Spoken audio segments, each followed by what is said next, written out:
Comedian सरदार कमाल दिल का दौरा पड़ने से इंतकाल कर गए। कॉमेडियन सरदार कमाल दुनिया न्यूज़ के प्रोग्राम मजाक रात का हिस्सा थे। मरहूम की तदफीन उनके आबाई इलाके फैसलाबाद में की जाएगी। आज जो आप कह रहे हैं कि नुमाइंदा मुकर्रर किया जाए आपसे बातचीत करने के लिए, आपकी समझ नहीं आती है कि कभी गिरेबान पकड़ लेते, कभी पैर पकड़ लेते। ये यकदम सफर कैसे तय होता है? कोर कमांडर हाउस के बाहर आपकी तीनों बहनें मौजूद थीं, फुटेज मौजूद है। आप सीसीटीवी की बात करते, सीसीटीवी में सब कुछ आया है कि आपका भांजा बाहर खड़ा था। पॉलीग्राफ टेस्ट जो लेने से इनकार किया गया, इसलिए किया गया कि उसमें सच साबित हो जाएगा। बानी पीटीआई कभी गिरेबान और कभी पांव पकड़ लेते हैं। ये फौज को सियासत में घसीटना चाहते हैं। इनको ये बात काबिल कबूल नहीं कि इदारा न्यूट्रल हो गया। 9 मई हमले करके कहते हैं कि प्लीज बात करो। 9 मई के पीछे प्लानिंग बानी पीटीआई की थी। जिना हाउस के बाहर इनकी तीनों बहनें, भांजा और रहनुमा मौजूद थे। हमारे पास सबूत हैं। बानी पीटीआई को पता है कि उनका सोशल मीडिया सेल पकड़ा गया, जिसके ताने बाने बाहर से मिलते हैं। पीटीआई मुल्क दुश्मन एजेंडे पर कारबंद है। ये मुल्क के लिए सिक्योरिटी रिस्क है। वज़ीर इत्तलात अता तारड़ के बानी पीटीआई परवार, माफी नहीं मांगूंगा। खुद साख्ता इनकलाबी मिन्नतें तरले पर उतर आया। खुद साख्ता इनकलाबी फौज से किस बात के मुज़ाकरात चाहता है? शहदा के मुजस्मे तोड़कर जीएचक्यू और एयरबेस पर हमले करके कोर कमांडर का घर जलाकर फौज से माफी मांगो। मुज़ाकरात नहीं, शहदा के अहले खाना से 9 मई के गुनाह की माफी मांगो। 9 मई का मुनज़्ज़म मंसूबा शहदा की यादगारों की तौहीन, तंसीबात और जीएचक्यू पर हमला तनकीद नहीं, रियासत पर हमला होता है। इक़्तिदार की खातिर आइन तोड़ने वाला फाशिस्ट होता है। फाशिस्ट सियासी मुखालिफ को अजियत देने के लिए कैदी वालिद के सामने बेटी को गिरफ्तार करता है। मरियम औरंगजेब का रद्द-ए-अमल।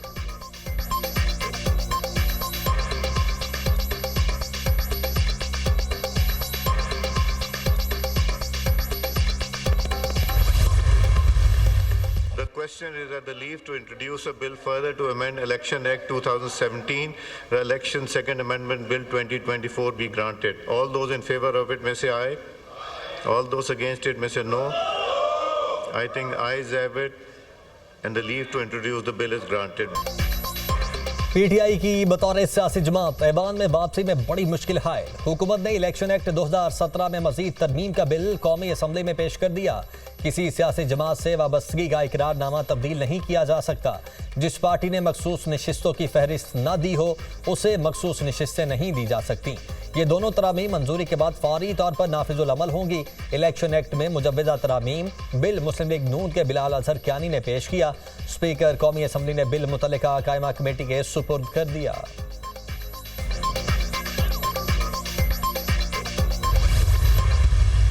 हमें बड़ी खुशी हो रही है कि आज के इजलास में पाकिस्तान तहरीक इंसाफ के नुमाइंदगान ने बहैसियत Pakistan Tehreek Insaf as a parliamentary party आज पहले दिन शिरकत की है। अल्हम्दुलिल्लाह। जब कानून साजी हुई है वो आईन और क़ानून की खिलाफ वर्जी करते हुए हुई है। रूल्स को सस्पेंड किया गया, एक्ट को लाया गया, बिल को प्रेजेंट किया गया, बिल को 1 गो में कंसिडर करवाया गया और कानून साजी हुई। हम तवक्को करते हैं इंशाअल्लाह ताला सुप्रीम कोर्ट अपनी जजमेंट को इम्प्लीमेंट करेगी। बिल गैर आईनी तरीके से मंजूर किया जा रहा है। कौमी असम्बली में रूल्स को उड़ाया गया। इजलास में तहरीक इंसाफ के अरकान ने बहैसियत पार्लिमानी पार्टी शिरकत की। हमारे 41 MNAs ने बयान हल्फी जमा करवाए। इसके बावजूद हमारे MNAs के खिलाफ एक्शन लिए जा रहे हैं। सुप्रीम कोर्ट से दरख्वास्त है कि हमारे अरकान को तहफ़्फ़ुज़ फराहम करे।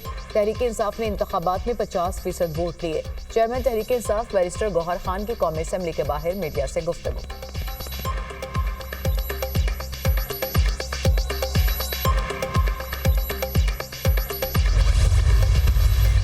रियासती निज़ाम की मौजूदगी में किसी को ये हक हासिल है कि वो कत्ल का फतवा जारी करे, और वो भी मुनसिफ़ आला के बारे में। ये चीज़ें भी हमें डिस्कस करनी है। रियासत पाकिस्तान में किसी शख्स को ये हक नहीं दिया जा सकता कि वो घर बैठ के या मजमे में खड़ा होकर कत्ल के फतवे जारी करे। किसी को कत्ल का फतवा जारी करने का हक नहीं दिया जा सकता। कोई शख्स घर बैठकर या मजमे में कत्ल के फतवे जारी नहीं कर सकता। इस हवाले से रियासत की जीरो टॉलरेंस होनी चाहिए। ये एक ऐसा कानूनी इशू है, पार्लियामेंट में डिस्कस किया जाए। किसी भी कानून पर अमल दरामद की जिम्मेदारी रियासत की है। खत्म नबूवत का अकीदा हमारे ईमान का हिस्सा है। अदालत को आइन की तशरीह का इख्तियार है, रीराइट नहीं किया जा सकता। आइन की तशरीह करते हुए कुछ शिकों को रीराइट किया गया। अदालती फैसले को आइन और कानून के पैराए में परखने की जरूरत है। वजीर कानून आजम नज़ीर तारड़ का कौमी असम्बली में इजहार ख्याल। मुबारक सानी केस में सुप्रीम कोर्ट के फैसले को लॉ एंड जस्टिस की कायमा कमेटी के हवाले करने का मुतालबा। स्पीकर कौमी असम्बली ने मामला कमेटी को रेफर कर दिया।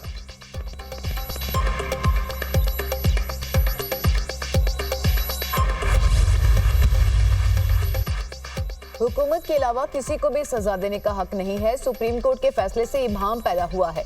दरख्वास्त है इस इशू पर स्पेशल पार्लिमानी कमेटी बनाई जाए। पीटीआई रहनुमा अली मोहम्मद खान का कौमी असम्बली में मुतालबा। वज़ीर कानून जजेस को बताएं ऐसे फैसले देकर वो फितना पैदा कर रहे हैं। जो फितना फैलाते हैं उन लोगों की क्या सजा होनी चाहिए? अगर आर्टिकल को रीराइट किया गया तो क्या आर्टिकल 6 के जुमरे में नहीं आता? आर्टिकल 6 की सजा मौत है, चाहे कितना ही बड़ा काला कोट पहन ले, हमारे ईमान पर हमला ना करो। कमेटी बनाएं जो ऐसे फैसले देते हैं, इनकी क्या सजा होनी चाहिए? अब्दुल कादिर पटेल का इजहार ख्याल।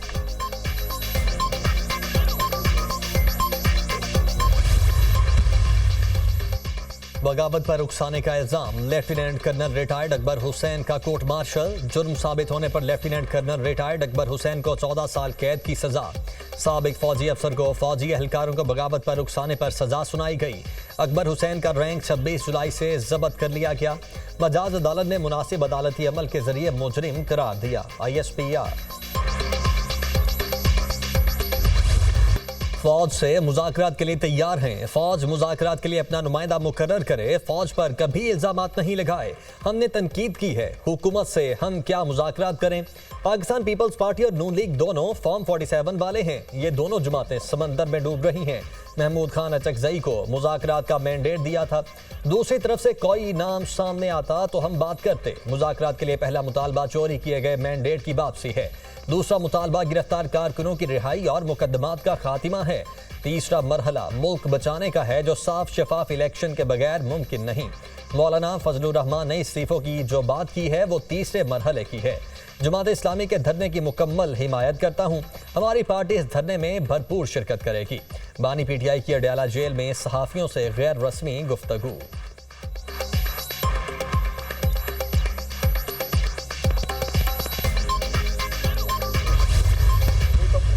प्रोजेक्ट्स को दिया वो फिक्स्ड किया गया 17% पे और मुख्तलिफ रेट्स पे, और वो डॉलर में फिक्स किया गया। उनकी तो अयाशी हो गई। मुजरिम आपका कौन है? मुस्लिम लीग नून की हुकूमत, आपकी शहबाज शरीफ की हुकूमत, इन लोगों की, मरियम नवाज की हुकूमत। 70% आपके जो प्रोजेक्ट्स हैं वो इन्होंने फॉसिल फ्यूल पे लगा दिए, इंपोर्टेड एनर्जी पे लगा दिए। और जो हमारी इंडिजिनस यानी कि आपका बगास हो गया, शमसी तवानाई से बिजली, विंड पावर, आपकी पानीपत बिजली के प्रोजेक्ट्स, वो उन्होंने ख़त्म किए। नून लीग की हुकूमत आने के बाद बिजली की कीमतें बढ़ी। 70% पावर प्रोजेक्ट्स इंपोर्टेड एनर्जी पर लगाए गए। शमसी तवानाई, विंड पावर और पन बिजली के प्रोजेक्ट नून लीग ने ख़त्म कर दिए। हुकूमत से बिजली का गर्दिशी कर्जा कंट्रोल नहीं हो रहा। PTI के दौर में बिजली 17 रुपए और आज 85 रुपए फी यूनिट है। अवाम की मुजरिम फॉर्म 47 वाली हुकूमत है। हुकूमत 20,000 मेगावाट से ज़ायद बिजली नहीं बना रही, जबकि मुल्क में बिजली पैदा करने की सलाहियत 42,000 मेगावाट है। अपोजिशन लीडर उमर अयूब की प्रेस कॉन्फ्रेंस। IPPs मुआहिदों में कौम के बजाय अपने मफाद को देखा गया। नून लीग और पीपल्स पार्टी ने बिजली बहरान की बुनियाद रखी। हुक्मरानों, गरीब आवाम का खून चूसना बंद करो। सेनेटर शिबली फराज।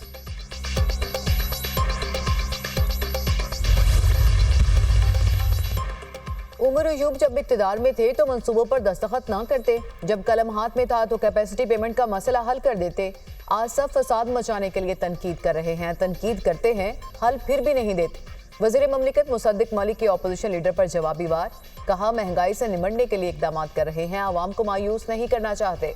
महंगाई 38% से कम होकर 12% पर आ चुकी।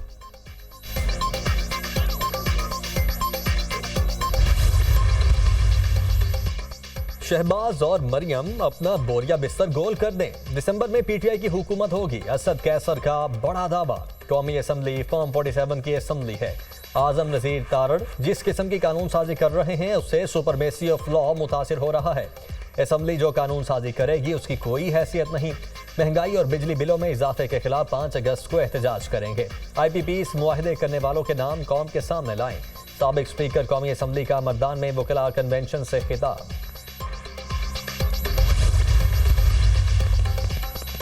जमात इस्लामी का महंगाई और महंगी बिजली के खिलाफ धरना 5वें रोज भी जारी। अमीर जमात इस्लामी का मुल्क भर में धरने शुरू करने का ऐलान। धरना अवाम को रिलीफ दिलाने के लिए है। 98% लोग अपनी तनख्वाहों से बिजली के बिल अदा नहीं कर सकते। हुकूमत की जालिमाना पॉलिसियों से सनतें बंद हो रही हैं। हुकूमत की नाअहली का बोझ अवाम उठा रहे हैं। अवाम किराया दें या बिजली के बिल दें, मुआहदे हुकूमत की मजबूरी नहीं, नालायकी है। हाफिज नईमुर रहमान का रावलपिंडी में धरने से खिताब।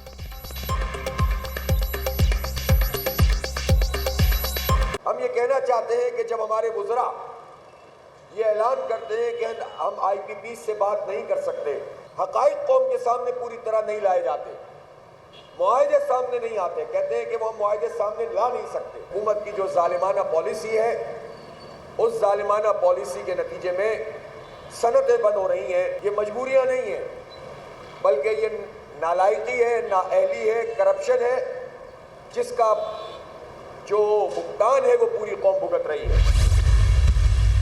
हमें तरीक़ेकार निकालना है। अगर ये रद्द-बदल नहीं हो सकता तो पाकिस्तान की इकॉनमी को फिर आप ठीक नहीं कर सकते, ये लिख लें कहीं पर। लोकल्स और गवर्नमेंट के मिला के 80%, 70% जो है वो IPPs हैं, उनका मसला लोकली बैठ के बिठाकर हल किया जा सकता है। और फिर जो इंटरनेशनल भी एग्रीमेंट्स हुए हैं, उन कंपनीज, उन ममालिक से बात करके उन्हें भी राज़ी किया जा सकता है। मैं नहीं कह रहा कि जाकर कोर्ट में केस लड़े वहाँ पर। बिजली के बिल कमाई से ज्यादा आ रहे हैं। कराची में 25% सनतें बंद हैं। IPP से मुआहदे जब तक खत्म नहीं होते मुल्क की मईशत ठीक नहीं हो सकती।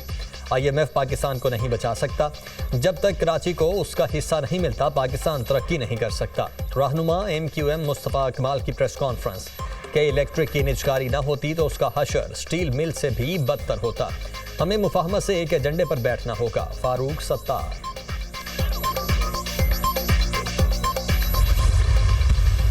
भारी इंतजाम में चलने वाले पावर प्लांट्स भी कमाई में पीछे नहीं रहे। कैपेसिटी चार्जर निजी शोबे के साथ हुकूमत के लिए भी कमाई का बड़ा जरिया।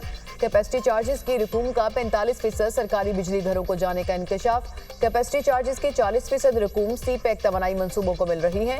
कैपेसिटी चार्जेस की सिर्फ 15% रकूम निजी शोबे के IPPs को मिल रही है। न्यूक्लियर प्लांट्स 100%, पन बिजली प्लांट्स 90% सरकारी शोबे के पास, RLNG 75 और फर्नेस ऑयल प्लांट्स 10% हुकूमती मलकियत हैं।